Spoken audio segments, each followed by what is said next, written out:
বঙ্গে এখন বিয়ের মরশুম। সাধারণ মানুষ থেকে সেলিব্রিটি সাত পাকে বাঁধা পড়ছেন অনেকেই। আর এবার সেই তালিকায় নয়া সংযোজন হতে চলেছেন অভিনেত্রী মধুমিতা সরকার। জানা গিয়েছে আগামী বছরের 23শে জানুয়ারি বিয়ের আসর বসতে চলেছে এবং সেই ভেন্যু ঠিক হয়ে গেছে ইতিমধ্যেই। শোনা যাচ্ছে মধুমিতা বিয়ে করবেন বারুইপুরের রাজবাড়িতে। সেখানেই নাকি বিয়ের যাবতীয় আয়োজন হবে। প্রসঙ্গত উল্লেখ্য, গত বছরই সম্পর্কের কথা প্রকাশ্যে জানান দিয়েছেন অভিনেত্রী মধুমিতা। ছোটবেলার বন্ধু দেবমাল্যর সঙ্গে যে তিনি প্রেম করছেন সেটা সকলকে জানান, এবং এবার তিনি আগেই ইঙ্গিত দিয়েছিলেন যে নতুন বছরের শুরুতেই হয়তো সাত পাকে বাধা পড়বেন। এবার সেই খবরেই শিলমোহর পড়ল। জানা গিয়েছে বারুইপুর রাজবাড়িতেই সাত পাকে বাধা পড়বেন অভিনেত্রী মধুমিতা।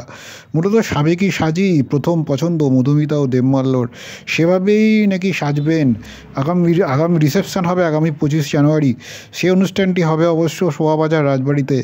মূলত মধুমিতা দেবমাল্যর বিয়েতে অনেকেই উপস্থিত থাকতে পারে, তার ইন্ডাস্ট্রির বন্ধুরা, পাশাপাশি দেবমাল্যর বন্ধুরা এবং ঘনিষ্ঠরা তো অবশ্যই থাকবেন। সব মিলিয়ে বিয়ের এই মুহূর্তে দুই পরিবারের তরফেই চূড়ান্ত প্রস্তুতি চলছে। প্রসঙ্গত উল্লেখ্য, বোঝেনা ধারাবাহিকে পাখি চরিত্রে তুমুল জনপ্রিয়তা পেয়েছিলেন অভিনেত্রী মধুমিতা। সেই সময় অভিনেতা যশ দাশগুপ্তের সঙ্গে তার যে রসায়ন তৈরি হয়েছিল, অর্থাৎ অরণ্য এবং পাখির সেই রসায়ন বাংলা টেলিভিশনের দর্শকদের মনে আজও গাঁথা হয়ে রয়েছে। মূলত এর